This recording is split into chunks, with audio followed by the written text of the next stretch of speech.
Hudson Valley Disc Golf Podcast. This week we got Alex, Corey, Randy, Jason, and Jaimen. I'll just start with the last week in disc golf, and that'll lead right into Mind Kill. So last week in disc golf, May 27th to June 2nd. Monday, Memorial Day, seems to be a rainout. I didn't see any results. Does that sound right to everybody? The weather was not good, so... Yeah, I think like it was okay during the day, and then I think at night it was either threatening to or was raining. So Tuesday, J-Dub's Points Championship was a week 11, Corey? Yep, week 11. We played J West 19, which is the OG J West layout, plus hole 36. We got to see some of Brian Bickersmith's recent weed whack work, where he cleaned out a lot of that fairway back there because it was starting to get pretty overgrown with 3.5 foot tall weeds. Some other holes got attention too before league started, so it was cool to see them while we played. Let's see, trying to remember. I played with Chan Bendriza and Tim Goyette. One half of Camel Case Corey played with Justin Muccelli, and after 19 holes, it was all tied up at 8 down. So we played a playoff, and I think it was getting kind of dark by then. I could be wrong, but for whatever reason, we played J West. We started on hole 1, and their team got to probably about 90 feet and, kind of ran at the basket and were close. My drive got us to about probably pin high 50 feet left. And Chapman Dries went for the shot and just barely missed it. And I stepped up and drained it right in Muccelli's face, which was amazing. And actually before that, now that I remember, I think Justin and Tim had 2 holes left. I think they started on hole 2, so they had to play 36 and 1, and we were tied. They bogeyed 36 to be 1 back, and at that point we figured that the game was over, and I had all payouts all lined up. But then they birdie hole 1 to force go into the playoff. And when I saw that bogey on 36, I slightly abused my league administrator privileges by sending a push notification out through the UDisc app that just said, Justin, with a sad face for birdieing hole 36. So anyone that actually had service got the notification, but specifically Justin got it. I know that for sure. So yeah, me and Chapman Dryza beat Tim Goyette and Justin Muccelli. Larry Blanchette came down for his first time this year and took 3rd place with Joshua Lee. Myself and Chad also got the birdie bank, which was a 2-week birdie bank since the previous week carried over. And Joe Jaskulka took the CTP on hole 32. It was on our card. He was the first one to actually get the CTP, and no one took it from him the rest of the night. So congrats to those guys. So Brian Bickersmith is predicting that Justin Muccelli is going to be the 2024 Hudson Valley Disc Golf Podcast Player of the Year. Does anybody agree with that? Does anybody have somebody that they think might also win it? Justin kind of crushes it in local events most of the time, but I think at this point in the year, it could be kind of hard to think that Kyle might not run it back. Kyle Hirsch. That's who I was thinking of too. As much as I hate to admit it, he has been kind of crushing it. What are the tournaments that are involved in this again? We don't know yet. That's the best part. But you can predict. I mean, Mind Kill definitely. The Jammer, Fools Fest. It's usually between April Showers and Battle of Saratoga. I think last year we did April Showers, but Corey made a good case for Battle of Saratoga as far as the traditional New York States, if that's going to be here. We'll pick it sometime in October or November, but what's the one Kenji does? The Electricity is usually in there. Alex's. Gotcha. Well, I'm going to have to put in a vote for myself because I've beaten Kyle at all of those tournaments so far. Yeah, you're not wrong. You got to get the podium finishes, though. Those are the important bits. Got to be top 3. He doesn't have those ones either. True. Jamin said, "Get wrecked and sit down, kid." So CTK Singles League, how'd that go, Jamin? That went well. I think we had like 6 people out. I managed to bury 50 bricks in that time, and everything was good. I've started switching the OBs over to buried bricks that are painted white, so I don't have to push those stupid little wire flags into the very rocky ground of CTK. Nice. It's going to make seeing the OB from the tee a little bit trickier, but the fairways are all generally mowed where that is anyways, so it's not going to be too big of a difference. And I still might put some flags in to make that OB a little bit more visible, but it'll be easy because I'll just be able to slide them along the side of the brick, that 2 inches, that however high the brick is. But yeah, so I got probably 2/3 of hole 9 at CTK taken care of, so they can finally start mowing it without worrying about killing all of the flags. How did the bricks get there? How did the bricks get there? Yeah. 2015 Hyundai Sonata. That's what I thought. Now I'm concerned. Yeah. In the passenger seat. In one trip? One trip, yeah. Yeah, I'm running my car into the ground currently. No, I like it. I want to see how far it goes. And then who knows, I might still end up with it after you're done with it. You said somebody else also did a lot of the work on there, but behind hole 4, the longer tee pad, has that been in use? Not really. It's playable. Every time there's league, I'm like, hey guys, throw a shot off of that. But a lot of the people at league have handicaps in between like 7 to like 15-ish, I think is the highest handicap. So they're not super looking forward to playing that tee all the time. They're happy to play the shorter one for as long as they can. So actually, Jay O'Leary, he won with his handicap. His handicap was 7, and I think he shot 2 over, so he finished at like 5 under. Oh, wow. He's done a lot of work in the off season and gotten significantly better. So I think that handicap, if he can make it, will keep dropping. And then Bobby took second because his handicap was 3. And Jirapat, his handicap was 2, so he finished 1 under, so he was in third. But since there were only 6 people, I only paid out first and second. Kisco Tuesday Dubs had 16. Chris Coe and Kyle Lumsden shot a -11, but Vitali and Chris Schofield won it at a -12. Wilcox South Hatchet Dubs had 18.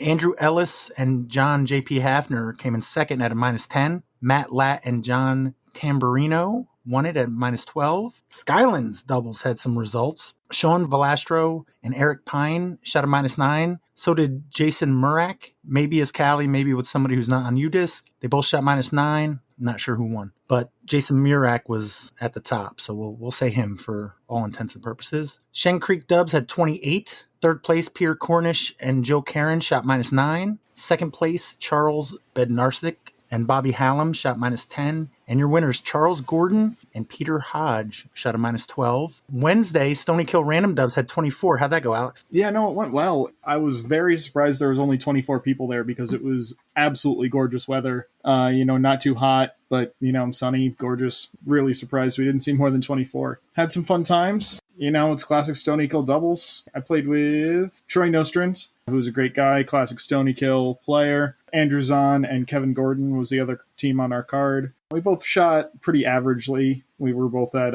8 down, but the leaders were all, 11 or 12. So it's actually kind of interesting to see how things have improved, I think, for Stony Kill doubles. Because, back when I first started playing Stony Kill doubles, 8 or 9 is generally good enough for, 4th, maybe 3rd. And, on an off night, it could win you the whole thing. But I don't think anyone's won it with, less than 11 or 12 in a long time. So it's cool to see the overall skill level kind of increase, even with, all these new players coming in and playing and things like that. It was Joe Jelly and Jim Abdu. They got to 12 down. I think they birdied their last hole. I don't remember exactly where they started, but it was like a non-gimme birdie that they got to finish it out. Okay. Also, on Wednesday, we had Debbie Dubs. Jack says there were 3 souls and they played Wolf. I don't know how that works. Is that possible? I don't understand how Wolf works. Oh, you've never played Wolf, just in general, Alex?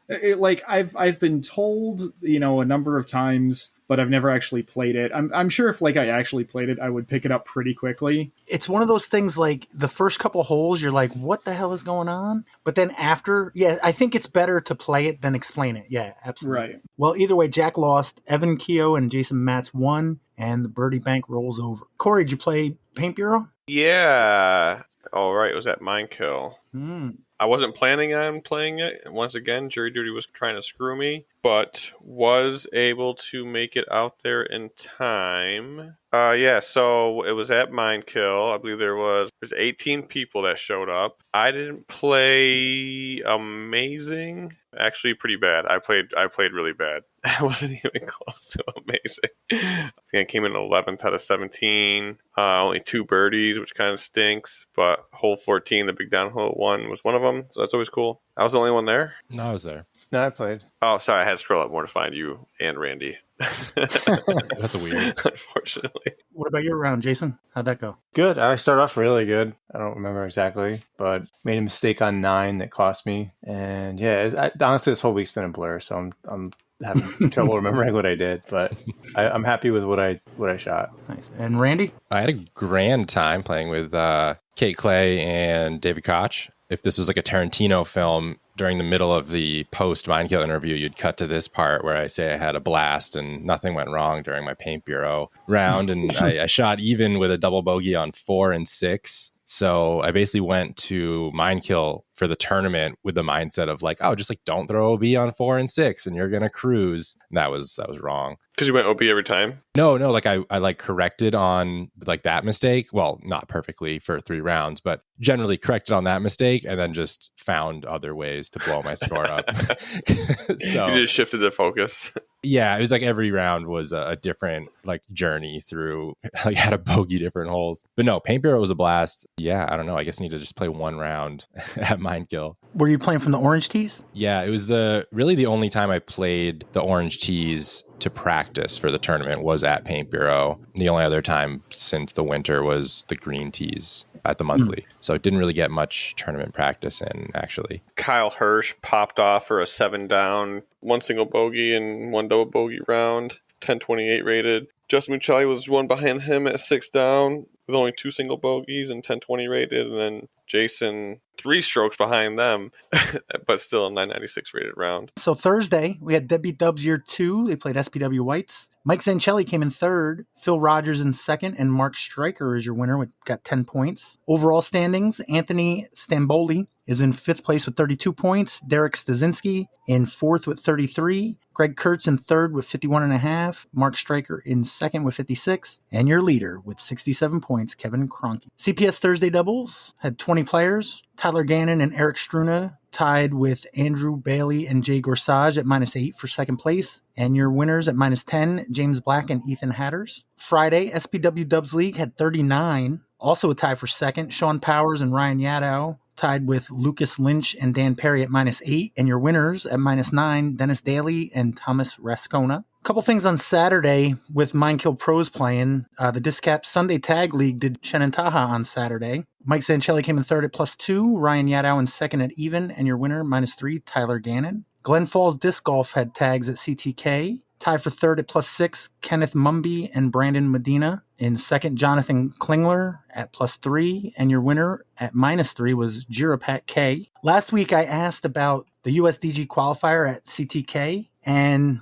literally, while we're recording, I got a message from Joe Caron. Looks like him and Joseph Riley shot -14 overall to win. And that means, what do they get qualified for, Jaimen? They get qualified to enter the USDGC doubles tournament that happens, I want to say the weekend before the USDGC every year. In the past, I think they've used the traditional Winthrop Arena course, as well as another one, I think called Camp Canaan nearby. Has nothing to do with Connecticut. But yeah, they're qualified to register for that, but I don't know any more details than that. I do know that they do plan on heading down for the championship. So nice. That's awesome. It sounds like a lot of fun. Yeah, but that was last week. Sunday, the only thing I saw was the Shen Creek Sunday Upshot League, which I'm sure will be this Sunday as well. So if you haven't been, now's your chance. So, Mindkill. Apparently there was a tournament this week. Jason, are you still recovering? Yeah, I'm still exhausted from it. Still recovering. It was a good weekend, great weather. So we had the 9th annual Mindkill Disc Golf Championship. By all indications, it seems like it was pretty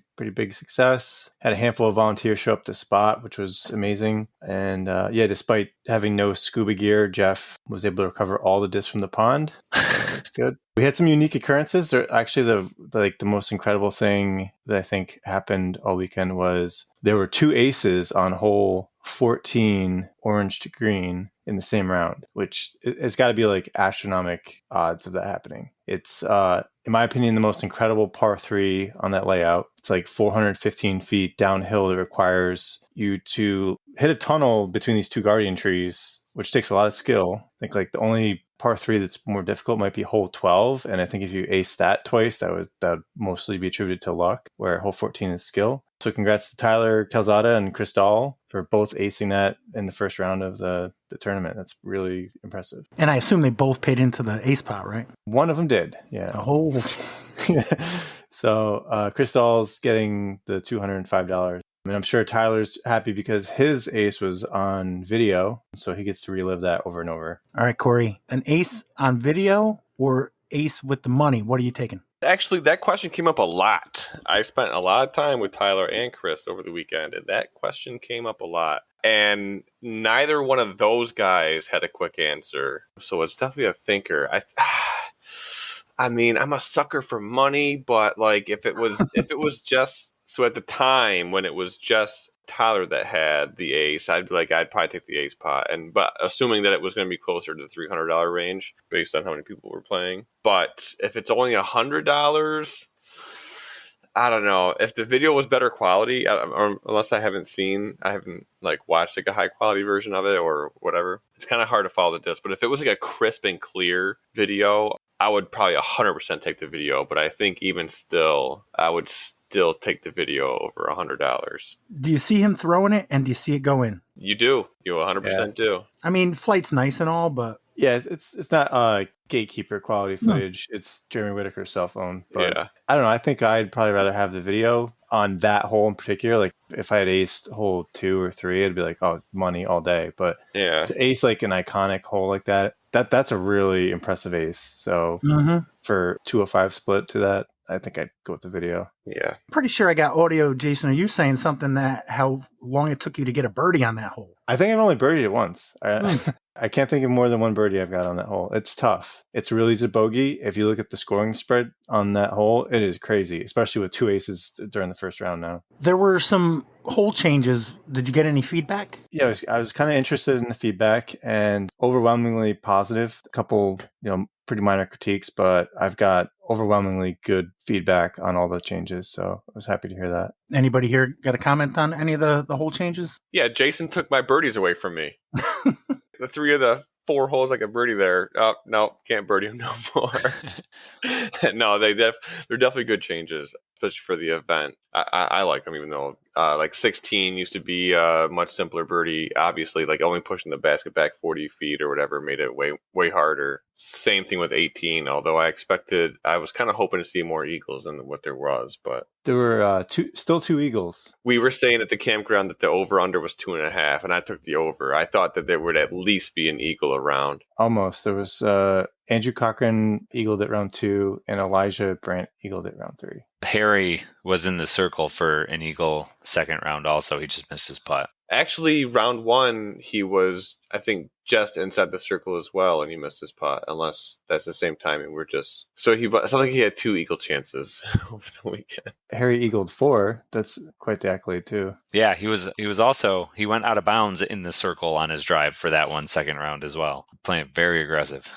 Yeah. All these eagles and aces. I think the course is too soft. We got to make it harder. Yeah. But actually, no, the course played really tough. I thought looking at the field going in, that there's a lot of really good golfers coming out, and I was surprised at how tough the course was for everybody. I think the overall winning score was neg 14. So if somebody shot 5 down each round, they would have won. Just seems crazy. I talked to everybody at the tournament. I'll include that. So Alex, your first time playing Mind Kill Disc Golf Championship in the pros. Not great. Day 1 was okay. I shot plus 10 in the first round and then plus 6 in the second round. Plus 6 felt okay. That was probably close to where I should be, even though I know I could do a little bit better. But, that's how it goes. You played from green tees and from orange tees? Orange is straight across. Although my first round, I was the 41st MPO player. So it was me and 3 MP40 players. So I was throwing from oranges and they were throwing from greens. Okay. So I had to split things up that way. But yeah, so oranges all the way. Do you like that? Yeah, I think so. I mean, greens is a much more scoreable layout, but that's, just how these things work. If I was playing AM side, I would expect to play greens a little bit more. But, this is pro side. It's meant to be difficult. You didn't feel like you played well, but I've heard so many compliments about your shirt. Who is that, and what's the deal with your shirt? This is an Arsenal jersey. It's their alternate jersey for this 2023-2024 year, and it's supposedly an authentic jersey, but I don't know how they play in this. This got really hot for some reason, but yeah. Is it a particular player? Yeah, Martin Odegaard, their captain, number 8. Yeah, he's probably my favorite player, although I'm still pretty new to supporting Arsenal. Watched them all this year, a little bit of last year, but super good player, offensive midfielder. All right, I know exactly what that means. So you're going to play it next year? Probably. if they're sticking to the AM side being just the one day, the camping and all the 2-day experience, I really enjoyed the 2-day setup where it was 2 rounds on the first day and then tee times on the second day. I think that was a great idea, and I'm really glad that Jason came up with it because I think it worked out really well. Okay, so you came Friday night, camped Friday to Saturday, and then Saturday to Sunday? Yep. Did camping the 2 days. Got my camper, hung out with everybody, watched all the steaks get cooked. Because now that Corey's put it out there, everybody's got to have one. Yeah, camping's always a great vibe here. All right, so what do you got coming up next? Next week, I got Syracuse, which we're going to be camping for at Oneida Shores. That's a pretty good disc contingent heading out that way. Week after that, I've got Crown Point with the family, which is more camping. And then the weekend after that is Brewster Ridge. Oh, man. So a lot of full weekend tournaments over the next few weeks. I think I get a reprieve on the last week of June. But all right. Anything else? OB is difficult. Yeah, Jason decided to put the OB in all my favorite landing zones. I even pointed out that he moved it in on 18, like it's about a couple feet in from the from the parking lot. So even that's more difficult. Yeah. Now, the only one that really was like, this is frustrating to me that there was OB here and not just like I threw a bad shot and clearly there should be OB there, was on 9. So there's the pond that's sort of right on the corner of the hill. That OB extends to the right towards the pool area. And it's just this little, bump out of long stuff. It's not wet, but it's, long grass and things like that. So it makes a little bit of sense as OB, but it was I threw a great shot today. And it was, just caught in that. And Randy did it yesterday too. So that was really rough. So in any other year, probably would have been safe. Probably. But thanks, happens. Jason. Yeah, I'll get after him one way or another. But. All right. Thanks. What time did you actually get here today? I got here a little after 10, I think. I saw Jason post, and he said tee-offs are at 9. I didn't know I'd get there before you all teed off, and then I could have drove home and back before Jaimen teed off. But Yeah, well, that was the problem, is Jaimen played too well, so then he really stretched out the tee times for us. So how many times have you played this one? Dan, that's a good question. Man, at least 4 or 5 years, I think. But the first time I played it was when it was still 4 rounds over 2 days, and that was pre-2020. And then there's a couple of years where I played pro and am side, so I don't know if that counts twice, but I would say 4 to 6 times, I think. All right, so how did this one stack up to those? Minekill has a lot of different variables, not just like the game that you're playing. The weather is a huge factor, mainly the heat and the sun. I think overall, one, because the course every time there's a tournament gets better, or the course conditions, but it was hot this weekend, not a lot of shade out here, so drink a lot of water. I'd put it in top 2 or 3. I mean, I played okay, so that kind of helps. As far as the weather, was it consistent? It was consistent, yeah. There was, a slight breeze here and there. The wind would be kind of shifty, but the heat was pretty consistent. I mean, I think both days was mid-80s and blue skies, so not a lot of shade, a lot of humidity. It's always around this time of year that I remember that I don't play that well in the summer, I think, compared to like the opposite part of the year. It's just constantly dealing with sweaty hands and sunburn and humidity and stickiness. And halo discs aren't exactly the grippiest discs, so. But I imagine in the winter they're probably really. They get a little slick too. Oh, really? Well, you get cold fingers and they get stiff, and. You're not making a good sales pitch for halo discs. I do just fine with them, I think. And you guys play from orange all 3 rounds? Yeah, I played pro. I'm not quite 40 years old yet, so I didn't get to play the old man layout and get blessed with playing from the greens at least once. Just a grueling orange. And the funny thing is, on this layout, of the few holes that typically I feel like I can have a good chance at birdieing, Jason made them all super hard now. So, like 18, 16, and what other one changed? 2, right? 2, yeah. Yeah, 2 used to be a gimme. Had to get that one. And then 16, even though we moved it back 40 feet, that's much harder. And same thing with 18. Elevated and moving it back 40 feet just makes it super harder. And even the OB is like a foot or 2 in from the from the road. It's looking at it, usually the OB line is the curbs, it seems like. But now they got like 2 feet off the curb. But the camp hang was really good this year. So you came up Friday night? Early afternoonish, mid-afternoon. Did you play before on Friday at all? I did, yeah. Came to the campground first, set up camp, get my spot. Came down to the course to play. I wasn't sure if I was going to play 9 holes or 18. Met up with Joe Caron and who else did I play with? Tucker Kozlowski, I think. Played 9 holes. Figured that was good enough. Which 9? Played the back 9, and then went back to the campground and got a fire started. I do HelloFresh every now and then, so I had some stuff in the fridge. I'm like, I feel like one of these I can make like over a fire with a cast iron pan. So I made a chicken over rice curry. Came out pretty damn good, actually. Steak? Steak was Saturday night because I figured that we'd be teeing off later on Sunday, so I had more time to digest it and, dispose of it if it became a thing. So, What time did you tee off on Sunday? 11:12 is when I started, so plenty of time to sleep in, kind of slowly get up and pack stuff and get here a little early just to watch people tee off. So overall, what were you hoping to get? I would say after looking at the round ratings, I slightly lowered than expected. Score-wise, lower than expected. Round rating-wise, expectation. I was hoping to go like even. That would have been great for me. I averaged my rating overall, so roughly. First round 976, second round 931, and third round's not over yet. At the time of this recording, preliminarily 960, so. Okay. 63, 69, nice, and a 66. So I'd say I'm fine with it. What do you got next? Next is Syracuse Open, rolling right into it. So another 2-day event, camping 2 nights. Gonna go out Friday, practice a little bit, try not to overdo it. Is that 2 courses? It's 3 courses, 2 properties, but 3 courses. I think day 1 we play Clay Park, east and west, and then day 2 is Van Buren tee times. And you've played them both? Yep. Any other comments, PBR hat? PBR hat, yeah. So, Thursday before Minekill, my kickball team, some of them were at Walmart or whatever, and they saw it, and they bought it for me knowing that I would be the perfect guy for it. So I brought this PBR hat to Minekill, and I've been wearing it as I've been drinking my PBRs. PBR cowboy hat, to be specific. PBR cowboy hat, yeah. No, great event. But yeah, can't wait for the next one. Although at the same time, I'm looking forward to not having to play Minekill for at least another 4 to 6 months, or whenever we come here for Team Challenge. So you got Syracuse and then anything else?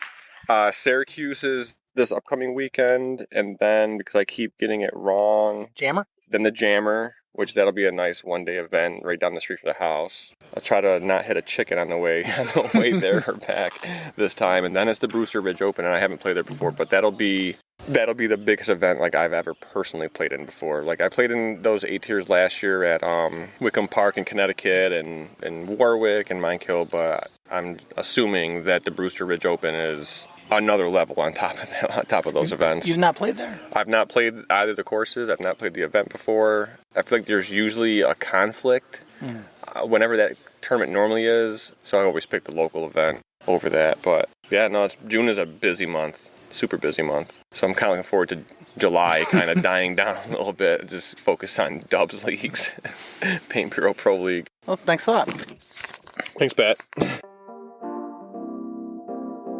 So, Randy, how many times have you played Minekill for pro? Pro side, I think I've played twice previously. How'd you play this weekend? Well, this weekend, I did not play too well. Every round I seemed to correct on the previous round, but then find a way to mess up on the holes I didn't need to correct on. So I shot just a little bit below my rating. But compared to my Wednesday night at the Paint Bureau League, I shot much worse. Oh, really? I shot even at Paint Bureau, and then I shot, I think it averaged around +5 for the tournament. So how was the weather? Oh, the weather was better than last year in terms of temperature. I was able to wear pants this year and not really sweat my ass off or anything. But the pollen was outrageous this year. You could see it moving around in waves. And was that more yesterday than today, or both? I would say both. Like, you could definitely see it hanging in the air on both days.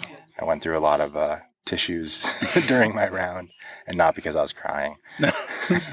What do you think of the changes as far as the new holes? I think the changes were good. I don't know. I'd love to see the stats on hole 18, for instance, where they elevated the pin. I don't think it really played all that much harder, but I did see a lot of layups on 18 from, circle's edge instead of people, running it. So I bet it did play a little harder. Hole 2 made it much more challenging. Saw a lot more people making mistakes off the tee, trying to get it, versus the old position. You really saw the same exact shot out of every single player when it was just a spike hyzer with, an overstable approach disc or something like that. Whereas this year you saw a lot of variety. What do you think of the tweaks to OB? I don't think anything surprised anyone. I'm trying to think. I did go OB in an unexpected spot on hole 9 off the tee with what looked like a good drive. Stood up and rolled down the hill, like off the plateau where the soccer fields are, just to a small section of OB that I didn't really account for at all. So that one was a little rough. I don't remember if that was there last year or not, honestly. Alex says it wasn't because he did the same thing. Oh, yeah, definitely a sad surprise, but I don't know. This weekend I could go 4 OB strokes and shoot +4. I can go no OB strokes and shoot +5. So, different ways to skin a cat, I guess. Are you playing next weekend? No, next weekend I'm hoping to, besides check in and that responsibility as a TD, I'm hoping I'm going to wander around with my camera and get good pictures for AMSide and get some more experience as a cameraman for events because it's definitely different than shooting pictures of birds, that's for sure.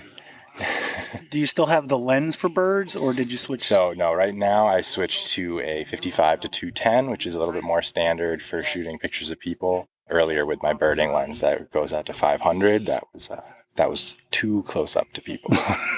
So you've got amateur next week. Mm-hmm. What do you got playing-wise coming up? Ooh, so the weekend after AMSide, we've got the Jammer, and then we're signed up for the Sunnyside doubles event that's under the lights at a par 3 golf course. So that's going to be a really long day. Where's this? I think it's Sunnyside Golf Course. It's like a ball golf course. Greg Hill's running that event. Oh, yeah. That's the one we talked about. Okay. Yeah. Okay. Yeah, so we're signed up for that. Hopefully we have a babysitter that's willing to watch the kids all day and night. I assume that means you have a babysitter today. Oh, yeah. Yeah, we got to get home soon. And then I think flex start at CTK. That's like in a month. All right. Thanks a lot. Yeah, thank you. So how was your round? It went fine. I was doing really well on the front 9. I was, I think, 3 under after 9 with a bogey on 8. And then on the back 9, I just kind of cooled off. I wasn't able to get really any birdies until the last hole, but I took a few too many bogeys. So by the time I got to 18, I was back to even and birdied 18 to finish it off. So after a little bit of action on the lead card, I think I finished tied for 5th place, which I was super happy with. What was your best round? My first round. I really played well. I think I finished 6 down. I had 2 bogeys, so I birdied 8 of the holes, which for Mind Kill is awesome. There's a lot of places to get in trouble, and I managed to not get in them. I birdied 6, which was like hands down the hardest hole last year. Getting through that with not only par, but under par is awesome. And then kind of just kept it going through there. I got 14, 15, 17, and 18. Got a lot of the stuff on the back 9. So I went 6 down, 2 down, and then 1 down. Being under at Mind Kill at all is moving forward. So that was really nice. This is what, the 9th year of Mind Kill, I think? Yes, yeah. How many of them have you played pro? I think all of them. Yeah. I think the first year, it was like one of my first 3 or 4 pro tournaments, and I was a little bit grumpy because I felt like I should have played AM because I did really bad. But I just remember being the whole week and be like, man, they're just taking my money. And they did. Do you like the setup, the 3 rounds? I think it's perfect. I don't like 3-day, 3-round tournaments. It just takes up so much time. Having a tournament on a Friday is kind of a bummer for me. So I will always do more rounds and less days if that's an option. What about not playing all 4 layouts? I like that. I think that it brings in a lot more non-local people. Playing 4 different layouts in one tournament makes it really tough on people who are traveling. That's a lot of courses to practice. But I do like, I don't know if it's just nostalgia or like a strategic thing. I like looking at a course and finding landing zones that work for both of the holes. That's something I really liked about Fool's Fest when it was yellow and then white. And I liked it here too. There's a few spots where like the right drive for both holes is kind of the same as long as you modify it a little bit. And it just made for a kind of nuanced, interesting golf. But I think the layout that Jason has together for this tournament is just phenomenal. So playing it 3 rounds, I'm super happy with that too. Is this your best finish at a Mind Kill? It's got to be. I think this is my best finish at an A tier. Top 5 at an A tier for me is really, really good. I think last year was like 7th, which is close, but yep, I was 7th last year. So I tied for 5th this year. I was looking at it going, man, there's definitely some putts I could have made on that rounder. Just like silly mistakes that would have got me a little bit higher, but top 5 I'm very, very happy with. So you were tied for 4th going into the 3rd round. Are you happy or unhappy that you didn't get on video? I'm back and forth with it. I feel like if I was on video, I would have done way worse. So my finish would have been worse, and it would have been on video. But like, I think it would be cool to be on video at some point. But like, I feel like every person in that round, it was Andrew, who had never been on video before. Like that first round, you're on video, you're gonna screw it up. So it's like it's just like anything though, like being on the lead card for the first time, any of those kind of things. Like the first time you do it, you kind of miff it, and then you go on from there. But video is such like a few and far between thing that it's hard to balance, like doing well at an A tier or being on video. Yeah, my goal going into today was to be in the top 4. I fell just a bit short of it, but there's a lot of things that I can improve in that, so I'm happy about that. Well, how many strokes was it behind 4? Maybe only 1. I think I finished 9 under for the tournament. Yeah, 4th place was 10 under. So. And you've extended your cash streak to 6 now. Yeah. That's I was honestly, I think at one point in the podcast, Jason was like, "Yeah, if everybody in Discap Land shoots their ratings, they're not going to cash." It's like, oh shit. And he was right. I'm looking at the cash line. I will say there are several discappers in that cash, so that's cool. The event average for everybody at the bottom of cash is 984. And I think right now, me or Dave Hudson are the highest, and neither of us are higher than 980. So, yeah, he was not wrong about that on any level. So in the cash for Discap, we've got Tucker Kozlowski. 2023 Hudson Valley Disc Golf Podcast Co-Player of the Year, Tucker Kozlowski, yes. Yep. Justin Muccelli, future. Brian Bickersmith predicted 2024 Hudson Valley Disc Golf Podcast Player of the Year. Yeah, and that's what I was going to say, future Hudson Valley Disc Golf Player of the Year, maybe after I get it. Don't tell him that. Kyle Hirsch. Oh, and I haven't been saying their places. Tucker took 16th with 2 under. Justin took 14th with 3 under. Kyle Hirsch took 10 with 5 under. Co-Player of the Year 2023. Yep. And then I finished in 5th with 9 under. Heck yeah. So what do you got coming up? You got Syracuse next week? Yep. Yeah, I've got Syracuse next weekend, which is another 2-day, 3-round tournament. Love them. And then the weekend after that's the Jammer on Saturday. And then Sunday, there's a glitch-only tournament at Jenkinsville that Jacob Dunbar is running. And registration is open for that. It's still on Disc Golf Scene. And then the weekend after that is the Brewster Ridge Open. And then I don't have any tournaments after that yet. I'm going to get into Warwick, that kind of thing. But camping at Syracuse? Possibly. Still figuring that out. My tent I bought it from like an outlet store, and it like is breaking. Yeah, so it worked this weekend. We had to like replace a couple poles on it. So we'll see what happens. But nice. I do like camping. Syracuse has a great camping spot. It's like $25 for a night. Heck yeah. That's the one where you get to drive by a Stewart's and a Wegmans. It's perfect. Thanks a lot, man. Yeah, of course, man. Thanks for coming out. Yeah, so congrats to the winners. Zach Tassone took down MPO. Carly Sharon took down FPO. Dylan Reese edged out a strong lead that Craig Culler had at the final round to win MP40. Christy Beatty took FP40. Mike Mosier, he's defended his MP50. He had a pretty strong lead. Tim J was making a good push, but he had such a lead after the first 2 rounds that he couldn't catch him. And we made picks. So we put a poll up on the Facebook page. It looks like 29 people voted. I was not one of them because I like to keep it unbiased, So we'll go through based on votes from the Facebook page. So with 2 votes, 6% of the voting population. Corey Cook, he had Mike Moser from MP50. He came in first place. Rose Shertek in FPO came in 4th. Charlie Holmgren, MP40, came in 4th as well. He had Jaimen Hume in MPO, who tied for 5th, and Kyle Hirsch, also in MPO, who tied for 10th, for a total of 24 points. It's not bad. Not bad at all. Worth more than 2 votes, I would say. And not bad considering the loyalty I showed to my friends. I appreciated it, Corey. Yeah. You would have got my vote if I remembered I could vote on it.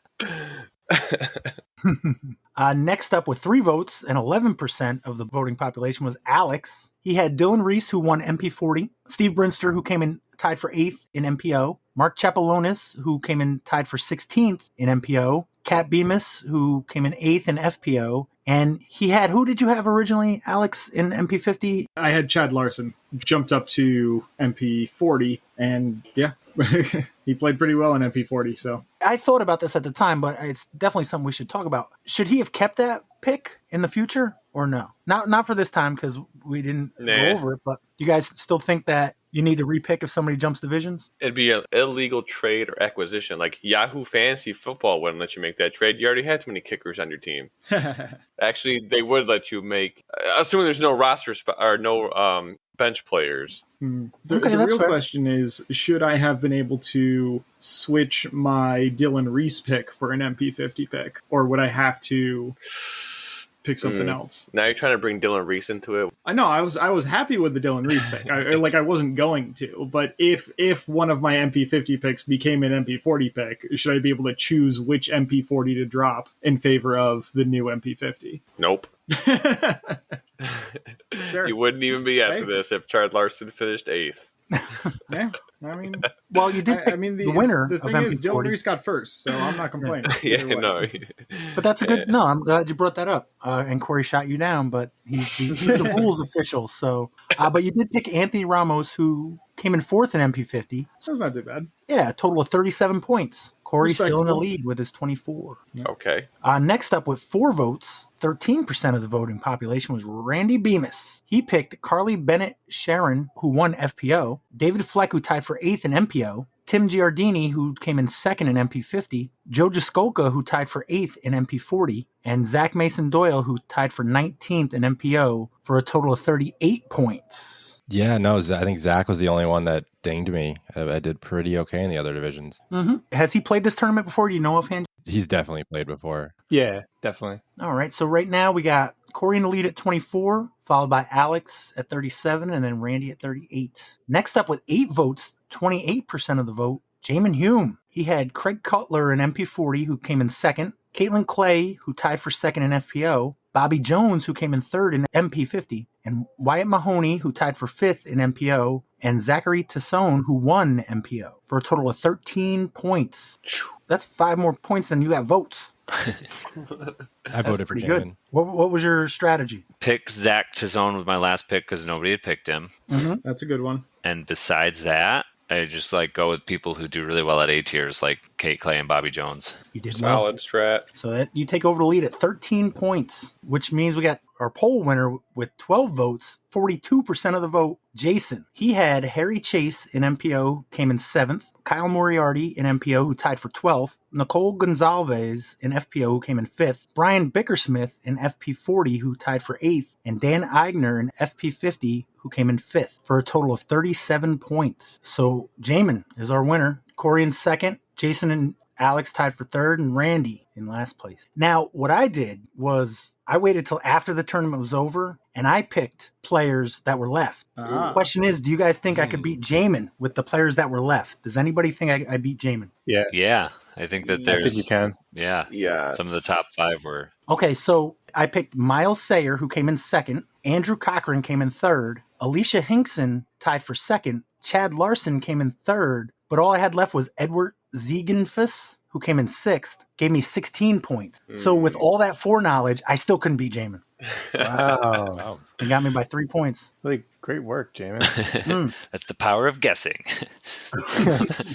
Oh, on that subject, Miles Sayer, super nice kid. Really liked playing with him. You said that Zachary Tassone, was there a strategy there? I mean, or was he just the best player left, or had he played here before? He was the best player left, but he has played there before. He's got a absolute cannon for a forehand, and he's just a really smart player. I can add a bunch of strategy after the game, but yeah, it was mostly just, oh wait, Zach's left? How the hell did that happen? But yeah, he is a really smart pick for really any tournament on a really high level course because there's going to be a lot of shots that need to move right, and he is excellent at that shot. Who made the trophies, Jaimen? I don't know. Jason, who made the Jason.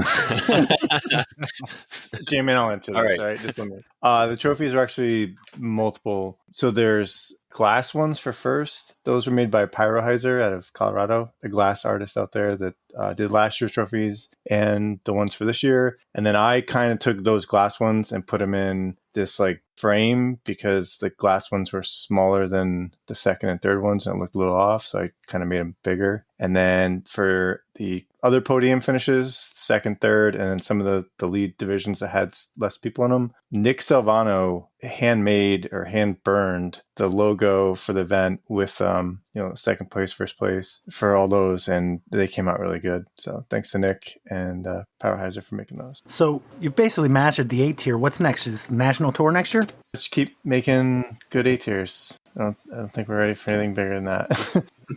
One other note, last week I did mention that I was seeing less drops. Yeah, I wasn't sure if I was going to jinx myself, but honestly, this year may have been the least amount of drops we've ever had on the pro side. And I kind of embarrassed myself because in early April, somebody had asked me, hey, what's the chances I'll get off the wait list? And I said, it's pretty good. We usually have 30 to 40 drops. And that person was on the wait list as number one for a while and actually drove from New Hampshire hoping to get in and did not get in, as well as some other people that showed up. So I think it changed in the times. I think that for certain events, right after COVID, everybody would just sign up for everything. And then if you wanted to play, you'd play. If you didn't, you'd drop. And that was kind of how it went. But now I think people are more committed to their schedules, and it's kind of how it was before, or even more so. So just a heads up for other TDs if you're doing stuff. The drops may not be what they were before. And also to the players hoping to get in off the wait list, get better at registering. Skill issue. Because even with very few drops, there was only a couple DNFs, right? Yeah, we had 3 DNFs during the tournament. I think they were all injuries, but I'm not sure. Yeah, you got to be quick at getting in. And I'll say, I feel bad for the people that didn't get in, but at the same time, the event didn't fill up right away. It was I think an hour or more before the pro side filled up this year. Do you remember what the wait list was at the end? How many? Most people on the wait list dropped 2 to 3 days before it. So I don't remember. It was probably 9 or 10, and then it dropped down to the day of. It was 3. And one of those people showed up? 2 of them showed up. It was Dan Jenkins from New Hampshire, Austin Shortout, and Jeremy Whitaker. And so Dan and Jeremy showed up, and neither of them got in. So I think Dan just ended up hanging out the whole weekend because he had traveled and caddied. And I think Jeremy probably did the same on Saturday. I don't know what he did. He probably didn't come Sunday. Are you able, with an A tier, to do ghost cards, or could you have somehow fit extra people on, or is because it's an A tier you really can't do that, or is it course specific? So I think ghost cards you can only do in emergency situations, or you need a waiver. Yeah, I think before I would do that, I would probably look at doing 5-somes or something. Is that feasible to do in a A tier, I guess is my question. Yeah, I think for a while Warwick used to have 5-somes just to get more pros in. I don't know if they still do that or not. They did last year. So they're keeping that going. So yeah, they have 90 people instead of 72. I like the speed of play and everything with foursomes, and I think that sacrificing those 18 people, even if some of them are not getting off the wait list, is worth the integrity of keeping the foursomes. No, I was going to wait till the end of the round and record everybody, but I did see all you guys tee off. I was able to watch Alex, Corey, and Randy tee off. I was able to drive home the 2 hours, come back, and then Jaimen finally got the tee off. Okay, so you're joking because I didn't say there's no way you're all the way out there. No, but it was crazy that you guys all teed off, and then there was another hour, and then I was like, Jaimen's not even here yet, and Jason's like, you don't have to be here yet. So yeah. That final day, it was me and Koch playing in a car together, and Chris Dahl, and we teed off. We played all of hole 1. We were playing hole 2, and we saw Jaimen drive by, so we waved. We finished hole 2. We start playing hole 3. We get to the green of 3, and Jaimen's just standing there. And how the hell did you get out here so fast? I figured he drove down and then ran all the way to hole 3 to see, hang out. He's like, no, I just turned around and parked at this other parking lot by 4.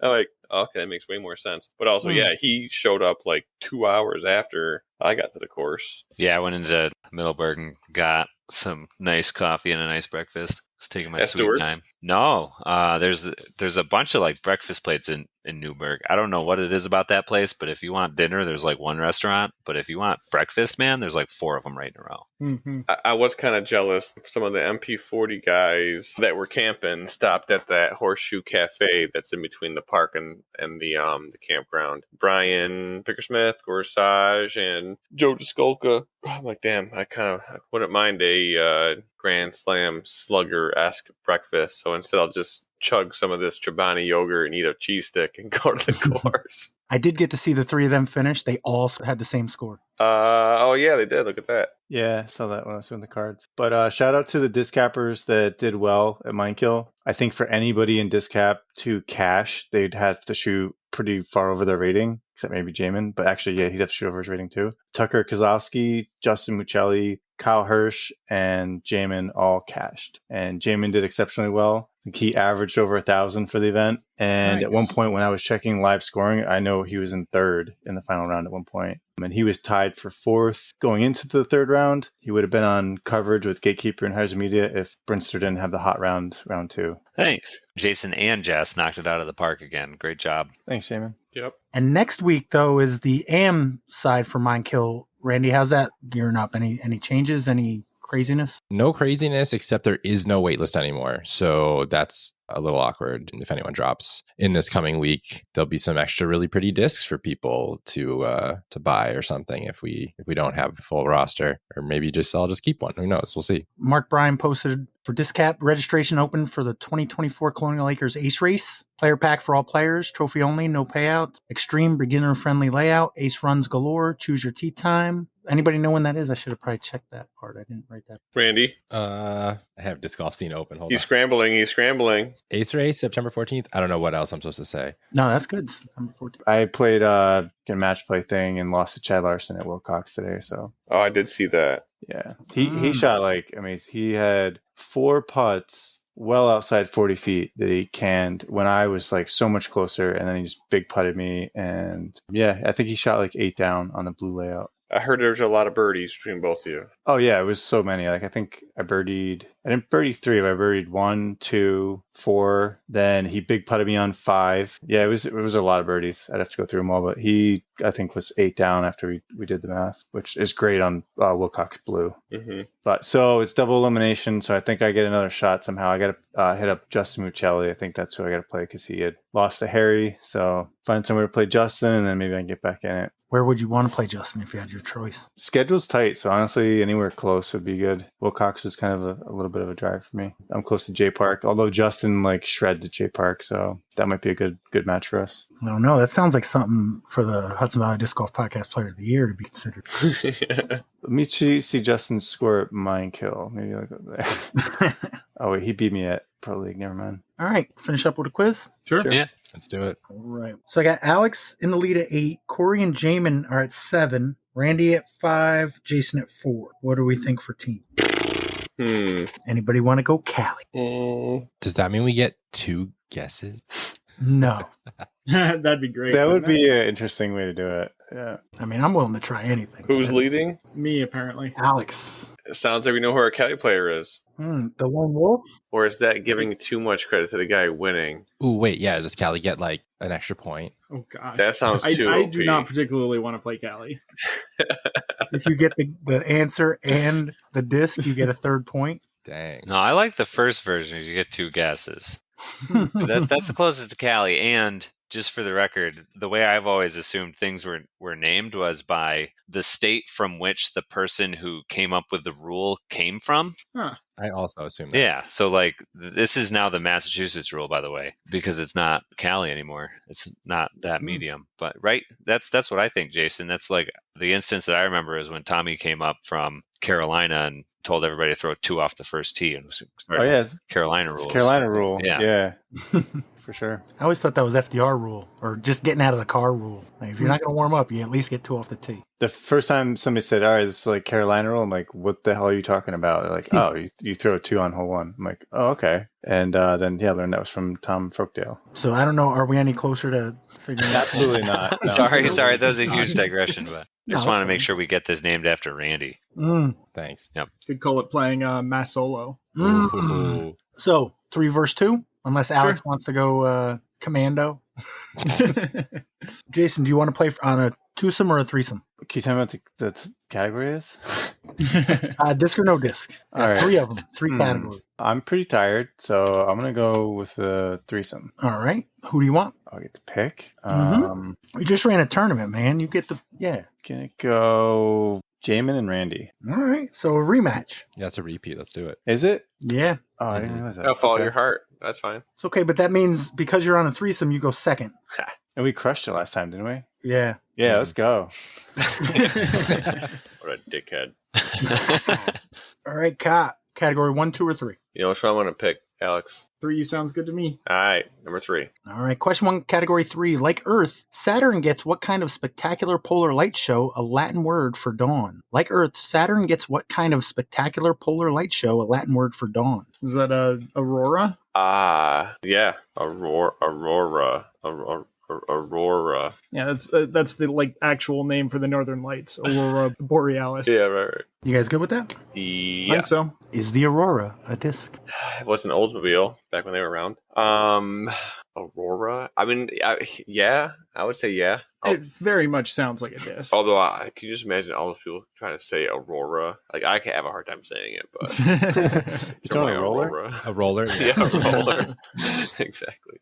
Yeah, I say yeah. Yeah, I'm with you. The Aurora MF Millennium Golf Discs, February 14th, 1996. All right, better start than last time, Corey. Yeah, we'll take it. RJ Men, 1, 2, or 3. So I noticed last week that the RJ men are all on the Mind Kill Whips too. Just gonna point that out. Ooh. Oh, nice. So what do you guys think? 1, 2, or 3? I like 1, but This is like just a repeat of last week. I love it. Let's go with 1. Sounds good. it's tried and true. Come on. All right, question 1, category 1. Technically, a scale is just one of the trays or pans. The entire scientific item shares what name with a Van Halen album? Technically, a scale is just one of the trays or pans. The entire scientific item shares what name with a Van Halen album? Diver Down. That's the only Van Halen album I know. Balance? We're talking like a scale, like to weigh things. That's what I'm assuming. Yeah. So like balance is a word for that. Could you repeat the question one more time, Pat? Technically, a scale is just one of the trays or pans. The entire scientific item shares what name with a Van Halen album? Balance fits. Yeah, that's really the only thing, unless it's triple beam balance, thinking back to middle school science. Yeah, I feel like balance is a good answer. So it kind of sounds like a good disc name too. Yeah, Mm, I like balance. You guys let's good? do it. Yep. Is the balance a disc? Did not see that coming. It's a good name, but I don't know who makes it. Yeah. I agree. It is a good disc name. I wonder if it's like a new Paige Pierce one. Like all of her discs seem to be attributes. Dumbly named. Oh. Or that. Tell us how you really feel, Corey. The Drive. Come on. The Drive, of all things. I understand the concept, but the Drive is such a How would bad name. someone not have the drive already? Is it a driver too? I would hope. That'd be really funny. It's just another flippy putter. Yeah, it sounds like a good disc name. So I'm leaning towards yes. Me too. All right. Yes, it's a disc. Essential Discs, May 27th, 2024. It's a long pause. Yeah. 2-2, Kat, 1 or 3. They both could be science-y. I got nothing so far. I'm good with either. All right, let's stick with 3 then. Sure. Question 2, category 3. What Arizona city, whose Spanish name means table, was founded by Mormons in 1878? What Arizona city, whose Spanish name means table, was founded by Mormons in 1878? Pretty sure the Spanish word for table is mesa. Okay, because all I could think about was the word puerto. That's door. I know. Are you sure it's not basura? I think that's a paper? That's garbage.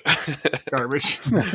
Mesa? Yeah, okay. Yeah, Mesa. And Mesa is Arizona. I'm happy with mesa. Same. Mesa. Is the Mesa a disc? I don't know how I feel about Spanish named discs. Yeah, my instinct is no. Like it throws my instinct off. Like I know what dumb words are in English, but I don't know. Maybe like Mesa isn't that bad of a disc name. If it is a disc, I don't think they're coming at it from the Spanish word for table. I know. Who needs, this is my table. Yeah, I mean, I wouldn't particularly want to throw a table. Unless like the WWE comes out with like the right. the Mexican side of WWE comes out with a good line of discs. No, then you got to throw your discs through the table. I want the disc that's the Spanish words for sweet chin music. So we're going yes or no. My thought is no. Yeah, I'm fine with no. You are correct. Nice. RJ Men, 1 or 3. I haven't figured out either of them yet. Yeah, I'm scared of foreign language related ones, so I kind of want to stick with 1. Yeah, let's go 1. Mm-hmm. Question 2, category 1. What nickname is shared by 1990s multi-position NFL player Cordell Stewart and guitarist Saul Hudson? What nickname is shared by 1990s multi-position NFL player Cordell Stewart and guitarist Saul Hudson? Randy, you're a sports guy. Oh, no. I don't know who either of these people are. Do you know who the guitarist is? Like what band or anything? Anyone? No. Oh, gosh. I'm trying to think of something that would create a straight line with balance. Like, oh, I was like thinking like Brick House or something. Yeah, I don't know. I mean, What's a good nickname for did we say defensive lineman? multi-position player, did he say? Oh, geez. I know. That was like the one thing I was like, all right, well, at least shit. Can we hear the question one more time, Pat? Sure. What nickname is shared by 1990s multi-position NFL player Cordell Stewart and guitarist Saul Hudson? The only football player nickname I can think of is like Fridge. That's the only thing that's coming to mind. I feel like there's somebody at some point who was called the Fridge. That's a terrible nickname for a guitarist. Mm-hmm. Yeah. Saul Hudson. The Noodler. Maybe I'm thinking of like nicknames for guitar, like Axe, Battle Axe. That's like, I could see a football player being called a Battle Axe. The Noodler. It's a terrible football nickname. I know. I don't know. Wrecking Ball. These are all terrible guitarist names. I'm just thinking of like defensive lineman names like Forklift and shit. I don't know. Musicians are terrible at naming stuff. Like, I think any of them are fine. Shredder? Maybe Shredder? Ooh, Shredder. Yeah. Let's do it. I don't care. You guys good with that? That's the first one that's been applicable to both. Yeah. What do you got, Kat? Sure, thank God they didn't get that, because that would have been Classic Corey. that would have had Do you know dingleberries it, on Corey? it still. I have no idea what that was. The Shredder was Shredder's on a badass though. Yeah. They were kind of close. If I have it right, they were pretty close. Can you ask it one more time, Pat? Not for me, but for the audience. What nickname is shared by 1990s multi-position NFL player Cordell Stewart and guitarist Saul Hudson? I think I know it, Corey. No, let Corey go. No, I don't. What do you got, Alex? I'm pretty sure Saul Hudson is Slash from Guns N' Roses. No. Oh, the hash slinging slasher. So Slash? Yeah. You guys go with that? Yeah. Is the Slash a disc? Nice. And Cordell Stewart, Jaimen, played for the Pittsburgh Steelers. I thought that it was a Oh, yeah. long time ago. He played quarterback and wide receiver. Gotcha. Probably didn't realize because you're too busy pooping your diaper. What did you say? Late 1990s or early 19? Just 1990s. Oh, is the Slash a disc? I'm leaning yes. I think I like it. Yeah, I say yes. I'm sorry, no. Oh, okay, Nah. that's not. But that was a steal. Happens. And you got Still got one out of it. 1 or 3. Which one are you feeling, Alex? You're the only one that has answered questions correctly so far. I don't know. 3 it is, Pat. Sure. 3? All right. Question 3, category 3. 50-cent pieces issued in 2003 by what country depict Frodo, Gandalf, Gollum, Sauron, and Aragorn? 50-cent pieces issued in 2003 by what country depict Frodo, Gandalf, Gollum, Sauron, and Aragorn? Well, if it's not New Zealand, they're doing it wrong. 'Cause that's where a lot of that stuff was filmed, right? Was in New Zealand? Yeah. I mean, that was the Yep. first thing that came to my mind. But, and I guess it would be like a little nod to the series. I mean, I'm not even gonna say it because I don't think it's right. But if we're wrong, it would kind of give it away. But yeah, I'm pretty confident it's got to be New Zealand. Was that whole thing you just said because you had another option in mind, or I do have one other thought. well, what is it? The only other thought I was coming up with was like England for because that's where Tolkien lived. It wouldn't be 50-cent pieces; it'd be like 50-pence pieces or something like that. Good call. Not sure if Pat, would you have taken that into consideration for the question though? I think he probably would have. Is that your answer? No, not yet. No, we have. Okay, so Pat's not going to answer that for us. But is either of them a good disc name, or even like a moderately close to good disc name, like the New Zealand? No. But, I mean, we're asking for a country. I can't really think of any country names that would be good disc names. I'm sure there's a disc called the China. It's just not PDGA approved yet. New Zealand was the first thing I could think of. I don't know. I say You that. guys good with that? Yeah. Is the New Zealand a disc? Okay. Overthinking. This is Capitol building levels of it has to be a disc because why on earth would it even be here? Because it's clearly such a bad disc name. Yeah. What's you think it might be an RPM disc? No, they're all named after birds. Oh, is there not a bird called? They are New from New Zealand, though. I want to say no, but I want to say yes. I feel like it's a trick question. Yeah, it's like everything is pointing to no, which makes me want to say yes. So we're saying yes. It's a disc, Pat. I'm with you. RPM discs. Oh. It's a 175 gram ultimate disc, August 23rd, 2006. Shout out to those ultimate people. Oh yeah. All right. Thanks, Randy. RJ men who are getting whipped. I mean, that are the whipped. Oh, One or three. Oh, that's not. They're not the whips or the whip. Hey. A Yeah, lot of it's golf too early. left. A lot of golf Mm. left. New Zealand, was that category 3? Yeah. Yes. What are you guys feeling? I mean, 3 is just places now. Yeah, I They're all- suck at geography. I'm fine with either of them. They've seemed to be fairly simple geography ones, at least. Yeah, let's flip. Let's go to 3. All right, do it. All right. Question 4, category 3. The first nuclear explosion was set off at the New Mexico site with what religious name, aka Jornada del Muerto? The first nuclear explosion was set off at the New Mexico site with what religious name, also known as Jornada del Muerto? So I know they did a lot of work at Los Alamos, but I thought that was this is in Mexico. A Mexican name. I think he said it was in New Mexico. New Mexico Yeah. site with what religious name? Who's seen Oppenheimer recently? Yeah, so I'm a big Richard Feynman fan, and he does a talk called Los Alamos from Below, where he talks about when he was a physicist working on the atomic bomb in Los Alamos, and that's where they developed and built it. So I'm assuming that's where they tested it too. Man, What does Los Alamos mean in Spanish? Anybody know? Is it religious? the Alamo. The Alamo. Yeah. I considered making that joke. Do we want to think about the Jornada del Muerto statement? We haven't thought about that at all. Yeah. Something of death. Is it the right? Garden of Death? Giornata? Like Giardini is gardener. Giardino is garden. Oh, that's bull. You can't be using local disc cat player name meanings for I mean, hints. what's an Italian last Corey, name? your last name is Right? Cook. That probably comes up a lot. For the wrong reason. I'm going to let that one go. Does it have something to do with like Eden? There was something like is it Trinity test? Could that be a place? Oh, that is certainly a biblical thing. Trinity? Like the Holy Yeah. Trinity? I like that. I don't know why it was called the Trinity test, but I think that was Because it happened that in was- Trinity. I was thinking that doesn't sound like a place unless the place was literally called Trinity. But that does fit the religious thing too. I wish I knew what Los Alamos meant. Yeah. Like if Alamo means something, because it's not an English word. Is Trinity Mexican? I feel like that's a red herring. Like I don't think that it necessarily has to be Mexican at all. It just happened in New Mexico and it had a Mexican name that was, you know what I mean? There's totally just like a city name that we're not thinking of from Oppenheimer. I really hope they weren't testing nukes in cities. Well, no, like the closest city. Oh, I guess, yeah. is what I mean, like where all those people got cancer like years later. As he was reading the question, I was like, bikini. I just thought of the White Sands Missile Range, and that's not the answer either. Could we hear the question? The first nuclear explosion was set off at the New Mexico site with what religious name, aka, or also known as Jornada del Muerto? Ooh, yeah, I don't know. I kind of want to go Eden now, just literally based off the garden thing you said. Yeah, I'm fine with either of them, Eden or Trinity. Pat, could you say the question one more time? The first nuclear explosion was set off at the New Mexico site with what religious name, also known as Jornada del Muerto? Oh my god, I don't know. Like We've I was definitely given Corey the answer at this point. Garden of Eden.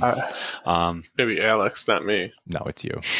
yeah, the only things I can think of are Los Alamos or Trinity, and neither of them seem to fit the full question. I like Eden because it is a religious thing and place. I'm fine with either of them. I came up with both of them. Let's do it. It's Jaimen's fault. You're the All right, tiebreaker, go it with it. sounds like. Who's the tiebreaker? I'm the tiebreaker? You. Oh, shit. Randy wants Eden. Jason's got Trinity. What do you got? I want to go with Trinity because Jason has said that is actually something to do with nuclear bombs. Good, Randy? Fine. Is the Trinity. Oh, thank God. Holy. Oh my god. Is the Trinity a disc? Do you think we can take 5 minutes on this one too? Kyle Hirsch says, thinking through the question is great, but then he thinks we should just say yes or no for is it a disc? He thinks that's very disinteresting. So, and he's also mad at Corey and I for not mentioning him for last week. So in retribution, I think we should think through this question as long as possible. I think we should edit out his name from that. Too, Oh, just yeah. so- Can yeah. I just say Anthony Bohansky a few times? Just Anthony Bohansky, Anthony Bohansky, Anthony Bohansky. So put those in place of Kyle Hirsch and it'll piss him off extra. Well, we can't forget about Kyle Denman. All right. Anyways, we're doing it. We're taking way too much time. I have no idea if this is the disc. Trinity. That's similar to Trilogy. I don't know. Right. That probably has nothing to do with Trilogy, but I feel like it could be a disc. It sounds like a disc. Yeah, it's like a Trinity. It just sounds like a nice name. I agree. Let's go for it. Yeah, send it. Lone Star Discs, May 20th, 2024. Honestly, I was thinking Death Valley on that question. It's like I a would've had it national wrong. park, isn't it? Let's say side tangent. If anybody's like kind of interested in physics and stuff and wants to hear really old talk from Richard Feynman, he does like this guest presentation or speech about his experiences at Los Alamos. It's really good. I would highly recommend listening to it. It's funny. It's not like really nerdy. He like keeps it very simple and tells just like these like anecdotal stories that happened with Oppenheimer and stuff like that. And I listened to it when I was going to college, and I probably listened to it like 5 or 6 times. It's really funny and good. That sounds cool. Nice. We'll listen to that right after we listen about the racist in Long Island that Jaimen brought up a couple weeks ago. What?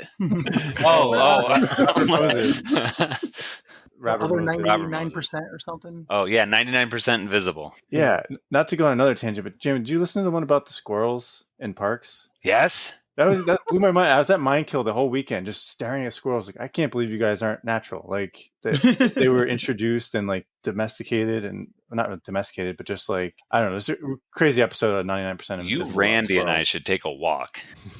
I'm always pointing out invasive plants, and Randy knows all about animals. We could have a time. I've never noticed more ash trees than during my round this weekend. Like the course is going to be so different in like 5 or 10 years. 7 and 17 are done. Yeah. Just so you guys know, I can go to 11. I don't care. Sorry. So I got 7 to 4 cot, and your category 1 or 3. 1. Sure. Back to 1. Question 3, category 1. Firestarter and Breathe are hit singles by what band that emerged from the British rave scene in the 1990s? Firestarter and Breathe are hit singles by what band that emerged from the British rave scene in the 1990s? Oh, I got this. 1990s British rave scene. Firestarter, and what was the other one? Breathe. Breathe. Darude? I don't know. What's It's even... definitely not that. I have Sandstorm stuck in my head now. Thanks a lot. Imagine being me with Sandstorm stuck in my head. Oh, that's what it is. I think I have it. What? I think it's Prodigy. I've never even heard of that group of jabronis. But yeah, since my best guess is Darude or Darude or yeah, sure. Fine with that. Prodigy. I'm pretty sure Prodigy does Firestarter. Did the dog also agree? Oh, that came from Pat. Maybe, Yeah, is the dog giving us? And giving us hints. Yeah. Maybe it is Prodigy. What is that boy? Prodigy or girl? Is Prodigy in the well? If you got nothing else, Alex, then I'm fine with Prodigy. It's the only thing I'm coming up with. Sure. Yeah, Wait, good. wait. This is like number 3. question 1. Question 3, category 1. Yeah. Or Category one. 1, question 3. I don't know how Prodigy mixes with Balance and Slash, but sure, yeah, Prodigy. Is the Prodigy? It is. I mean, there's Prodigy discs. I would say it's a disc because, of course, it is. Like the Prodigy, come on. I don't like it, but I don't have any strong feelings. It's definitely not made in by either Prodigy, direction. but somebody else makes the Prodigy. I would. I can Yeah, that'd guarantee be you that. Well, RPM makes the New Zealand, so I don't even know. So you say yes? I guess I'm all right with yes. I'm not happy with saying yes or You no. don't gotta be so happy about if you're it. You feeling gotta good say about yes. yes, then I'm good with yes. Yes, it is, Pat. Ching Sports, July 15th, 2007. Yes! I did it. RJ Men, what do you got? 1 or 3? Want to go back to 1? I'm good either way. Yeah. 1. Sure. Question 4, category 1. What top-selling Dave Matthews Band album features the singles Too Much, So Much to Say, and a song about two people colliding? What top-selling Dave Matthews Band album features the singles Too Much, So Much to Say, and a song about two people colliding? Ooh, is that a hint? Is that like Crash? Yeah, But I was going to say Crash. Otherwise, I feel like you would have just said that. I have no idea. I'm so good with Crash. it's all you guys. The only other album I know from Dave Matthews is Satellite, and I don't actually know anything off of that. So I say we go with Crash. You guys all good? yeah, Jaimen's our music expert, so. Is the Crash a disc? Was that category 1 or 2? 1. Does one. Crash. Crash is fun, but it's also bad. Or do you want to crash into the chains? Have we been saying the wrong thing all this time? Keep thinking of Clash. Yeah, right. I don't feel strongly in either way. Like I could definitely see it being a disc, but I don't have any reason in either direction to say that. Same, no clue, but it sounds nice. Yeah. And if we're 50-50, do we just say yeah? I think so. Yeah. Yep, let's go with the disc. I'm sorry, no. Fuck. Cat, 1 or 3. Either way. Let's do a little one action. Sure. Question 5, category 1. Not to be confused with a 1960s hit by the Trogs, what top 10 hit by Tone Loc covered certain aspects of his dating life? Not to be confused with a 1960s hit by the Trogs, what top 10 hit by Tone Loc covered certain aspects of his dating life? I don't know these people either, Alex. I think we're finally out of my range. Okay, certain aspects of his dating life. Is it called Reject? You good with that, Alex? Can I hear the question one more time? Not to be confused with a 1960s hit by the Trogs, what top 10 hit by Tone Loc covered certain aspects of his dating life? Yeah, I don't recognize any of these people. Rejects is fine with me. What do you got, RJ, man? Oh my god, I thought I hit a home run right there. I That was would have been waiting for impressive. it. That would have been really impressive. I've got nothing on this one. I have literally no idea. I didn't recognize the name of anything he said there. The name Yeah. of the Trogs sounds familiar, but that doesn't help in any way. The worst bit is like he's gonna say the answer, and I'm gonna be like, "Oh yeah, I've absolutely heard that song like several times." Nah. Oh, I'm sure. Yeah, I'm sure. What are songs about dating history? Like that one where like Mambo number 5 From the 60s? Oh no, from the 60s, dang it. Man. Yeah, this is definitely the Trogs I've heard this band name before, and it's like a like deadly obvious song, I think. It's like something that everybody's heard, but just nobody knows it's that band. It's one of those. And the other guy was Tom Lauk. Tone Loc. Tone Loc. This is a Norwegian guy? Toneloc. Who does he play with? No, he's a solo artist. Tone Loc. Okay. Still no help. Shit. Can we hear the question one more time? Sorry. No, you're fine. Not to be confused with the 1960s hit by the Trogs, what top 10 hit by Tone Loc covered certain aspects of his dating life? I got Mambo number 5 is playing through my head now. It's over. aspect of his dating life. I'm just trying to think of like, is it rejection? Something like that? Lonely? Ooh, lonely's a fun one. It's not fun. It's just a slightly on topic answer. Yeah. Highly successful doesn't sound like a very good song.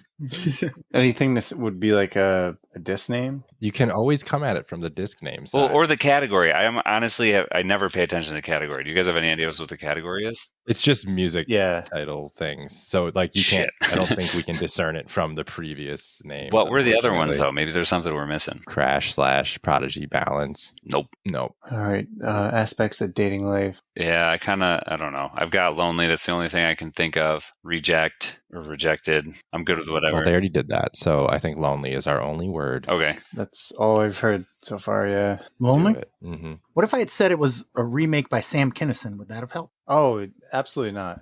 Yeah. We were looking for Wild Thing. Oh. See, told it's Jester Disc Golf, May 27th, 2024. that was a steal though, right? Yes. Yeah. Sweet. Mm-hmm. Not really, because you didn't get anything, so you didn't Yeah. get to steal it. But we also didn't lose anything that time. Yeah, it's your word now. Exactly. Now it's 1 or 3. You guys are up. Well, one's scaring me again. Yeah, I don't know music. It turns or out. places? Let's go to 3. All right. Category 3. Question 5, category 3. What is the largest U.S. city in population that's named for an American individual? What is the largest U.S. city in population that's named for an American individual? Washington, D.C.? That's what I was thinking. Is there any other big cities named after people? So New York? No. New York, no. No. Philadelphia, no. Chicago does not sound like a name. San Francisco, no. Los Los Angeles, Angeles, no. Those are all the biggest cities, right? Houston, Dallas, no. I mean, Washington's like obvious because, yeah, Washington. Yeah, and the question is largest U.S. city, right? Population, I think. What is the largest U.S. city in population that's named for an American individual? Okay, yeah. I mean, I feel like Washington, D.C. has to be just one of the largest cities in population anyways. What about Quincy, Massachusetts? You know, I didn't think of that. I shouldn't have. Named after Jack Klugman's character, Quincy? You know, those two Adams guys. Adams is Or that one. I don't know. John Quincy Adams? Yeah, that one. Wait, The Pat son didn't know of the John answer to Adams. that, so that means that's not the answer. Yeah, to the no, that's question. not it. Don't do it. You start talking about Adams, I think Gomez and Morticia. Mm. Too many A's. Maybe they're related. Maybe Alex is trying to distract us because we have the right answer. I can't think of anything besides Washington, D.C. I like Washington. It feels too on the nose, but I got nothing better. You guys good? Wait, can we hear the question one more time? Sorry. What is the largest U.S. city in population that's named for an American individual? All right. I wasn't sure if it said something about being born in America, which Washington obviously would not have been. I'm fine with it again. Washington, D.C. is 23rd. I'm sorry. What do you got, Kat? Oh, gosh. Whoa. So I kind of feel like it's probably one of the things that Jaimen said, although you might not realize it. Like San Francisco was actually like Bernard San Francisco. Like that was his full name. That's what I'm hoping on. Bernard San Francisco. Yeah, that's his name. Or I don't know. Do you have any idea? Like San Francisco might actually, I don't think it is. Like San is saint. So like it'd be like Saint Francis or something like that as what it's named after. But I don't know if Saint Francis was American. I doubt it. Cause I'm assuming no. Austin is a name. Yeah, it certainly is a name. I don't think Austin's big enough. Yeah, and I also feel like that's not Austin is too new of a name. Like who was named Austin back in the day? I don't know. San Francisco. Sure, why not? Going with San Francisco? Yeah. Sure. 17th, so it is more than Washington. But you were right, Corey. It was something that Jaimen said. Sam Houston, which is fourth Dang. after New York, Los Angeles, and Chicago. Houston. All right, final round. It is still technically up for grabs. The Houston Lone Star Discs, May 10th, 2024. Kat, 1 or 3? Got one in each. I feel more confident about music than geography, but I feel really not confident after Wild Thing. Let's do one then. Let's do one. One? So honestly, Sure. Alex agrees, yeah. Question 6, Category 1. In 1985, what Jefferson-less Grace Slick group had a number 1 hit with We Built This City? In 1985, what Jefferson-less Grace Slick group had a number 1 hit with We Built This City? I have no idea who sings that song. I know the song. I have no idea who sings it. Jeffersonless. That was a phrase in the question, right? Jeffersonless. Correct. Yeah. Jefferson-less Grace Slick group had a number 1 hit with We Built This City. Let's see, who's a famous Jefferson singer that left the group and also sings this We Built This City? There's Jefferson Starship. That's a band. I like it because his name is in the name. That'd be really funny. So if there's no Jefferson, would it just be Starship? I want to go with that one just because. Sure. So what are you going with? Starship, I think. Or are you good with that? Yeah. Is the Starship. Yeah. Yeah. Oh crap! That was amazing. Is the Starship a disc? That I is. like that as a Yeah, disc. it definitely I think is. it should be. You good? Yeah. Sacred Discs, July 17th, 2023. Damn, Alex crushed. I should have gone Cali apparently, or Mass Solo.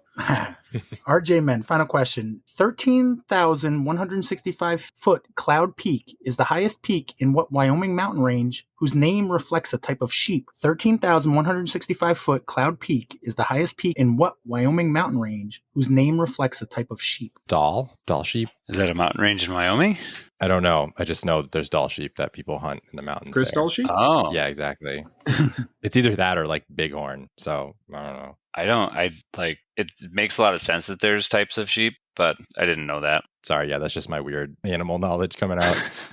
Yeah, I mean, I don't know any of the mountain ranges in Wyoming. I'm trying to think of something that would also be a disc name, and I'm not really coming up with anything. What do you think, Jason? So mountain ranges in Wyoming. See, like, what's out there? Yellowstone goes from like Montana to Wyoming, right? But that's all I know. 13,165 foot Cloud Peak is the highest peak in what Wyoming mountain range whose name reflects a type of sheep? We can't win, right? No, we can't at all. Is bighorn a sheep? Yeah, that's why I said it. Oh, okay. This is the extent of my sheep knowledge. I've forgotten that Randy taught it to me 2 minutes ago. Yeah, Sorry, I know. Based on my sheep knowledge, it's either doll or bighorn. Yeah, I'm pretty sure bighorn's a type of sheep, Pat. Oh, is it? Is that what you guys want to go with? What do you think, Randy? You're the one that knows so much. I want to go with doll sheep just because it would be cool if it was the right answer. And then if it's wrong, they can just say bighorn. And like they don't have to be cool if they say bighorn. Yeah, that way you're right. Doll throw a doll disc then? Innova doesn't make it for sure. Oh, I like doll. Let's go with it. yeah. You guys I'm go cool with with that? it. What do you got, Kat? Bighorn. Yeah, sure. You guys good? Yep. Is the Bighorn. Yeah. Didn't even think of that. On my own. I was going to say, Didn't joke's have on to. you. Randy's just still right. I'm pretty sure Jason gave it to him with his knowledge of sheep. Yeah, it's a disc. Yeah, sure. I don't like it, but it should be. It definitely is. Daredevil Discs, August 25th, 2016. Told you. See, now we got to do this again next week because now you guys are tied. Yeah, we got to do the rubber match. Whip the RJ men. Whip. Anything real quick before we go? Any events coming up that we haven't talked about? I found a disc that Justin Michelli's name was on at Minekill that was several hundred feet to the left of the fairway on 14, and I don't know how it got there. Cut roller on 15. It looked like it had been there for about 10 years. The shank on 16. His second round before round 2. Oh, yeah, right. Or round 1. Yeah, The right. lunch round. Yeah. So I gave it to Bickersmith, so I hope it made it all the way to Michelli. Oh, now we have a follow-up. If anybody finds car keys at Minekill Back 9, please let me know. There's an MP50 guy still looking for him. Yikes. Thank you, Alex, Corey, Randy, Jason, and Jaimen. Congratulations on an awesome tournament, Jason, and sweet at Wednesday. Thanks, Pat. Thanks, Thanks, Pat. Matt. Thanks, guys.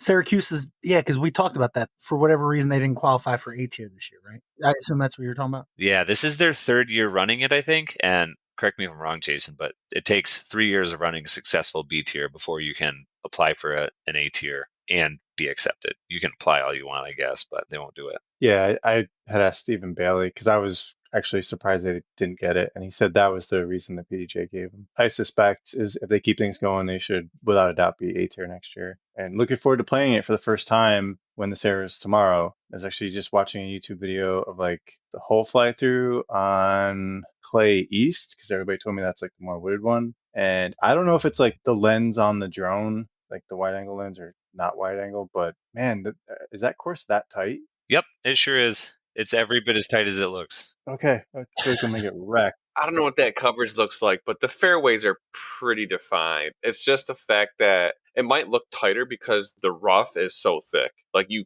cannot go off the fairway.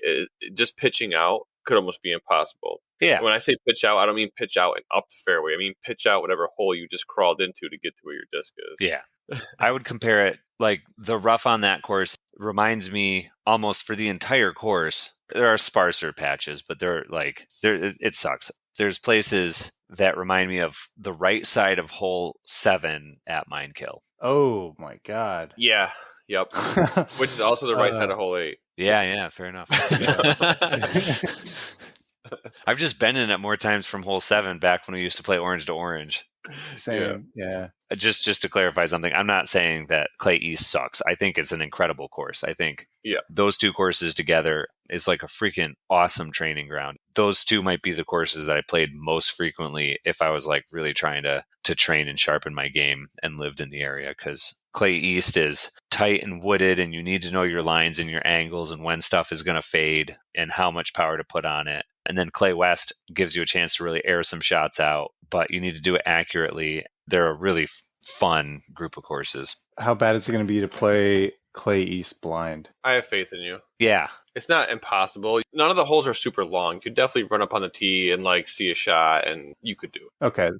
I'm going to be doing the same thing, so we'll see how this goes. Yeah, it's a course. I've described a bunch of courses like this before, but it's one of those courses that throwing it for the first time is probably going to be the best round you play on it. Because every single time you play it after that, you're just building up this like library of really bad shots that didn't work out and times you got stuck in these horrible places. So the more you play it, you're looking at it and going, ooh, I need to avoid over there rather than I just needed to throw this shot. Right. Okay. That makes me feel better. Yeah. The first time I played it was the Clay Park Classic a few years ago, and I actually did super good on it. It's a really fun course. You're going to like it. Sweet. I'm looking forward to it. Hope the weather holds up. Looks like chance of rain, but still be good. The problem with the courses, though, is I'm pretty sure it's like built on like a wetland. So if the weather's going to be, last year it was hot and humid as all hell, but the skeeters and the bugs can be as bad there as any other course. So boots too? Or you think sneakers are okay? It should be super dry by now.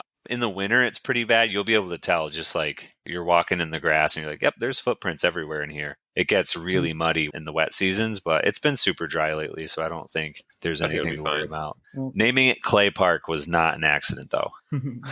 Are we worried about the forecast at all? I think Jason Corsage posted something about it. It's supposed to be rainy this weekend. Yeah. I ain't paying attention to no forecast that's 7 days ahead and it says That's 50%. I'm gonna wait till that. I'm gonna wait a couple of days to see what happens Yeah, there. that's probably smart. I'm gonna wait till like Friday morning and then decide like, okay, bring a rain jacket or not. Yeah, right. And that's really the only difference for me is like, should I bring an extra couple pair of shoes or something? It's if it rains, then we're gonna play in the rain. Yep, and sleep in the rain and wake up in the wet. But yeah, I am gonna bring Sailors of Catan if anybody wants to play Saturday night. You're staying like in an Airbnb though, aren't you? Yeah, well, I mean, still play and then go camp, but especially if it's raining. We'll figure it out one way or another. I will be swinging by the Airbnb. I'm gonna ditch these nerds at the campground and go play Settlers and build my red roads all over that map. Hell yeah.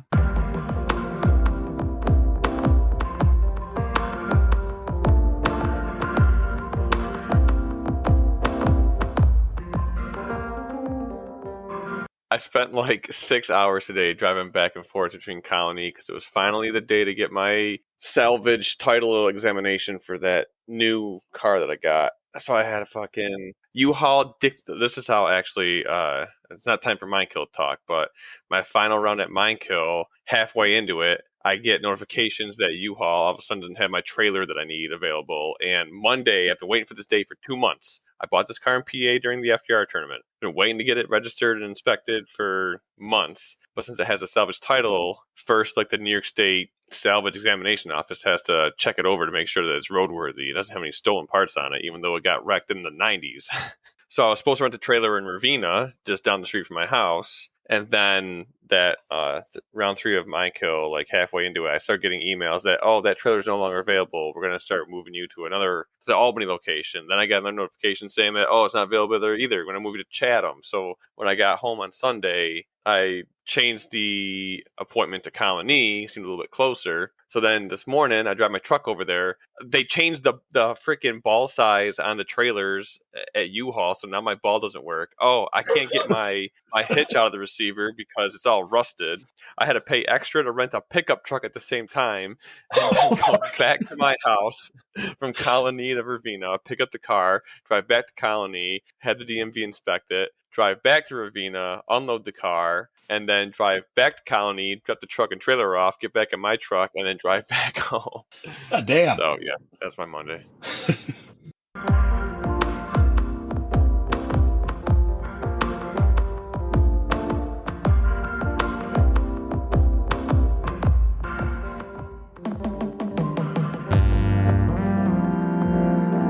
Next week, we hope to complete our interview with NIFA President Eric Wilson. Here is a sneak peek.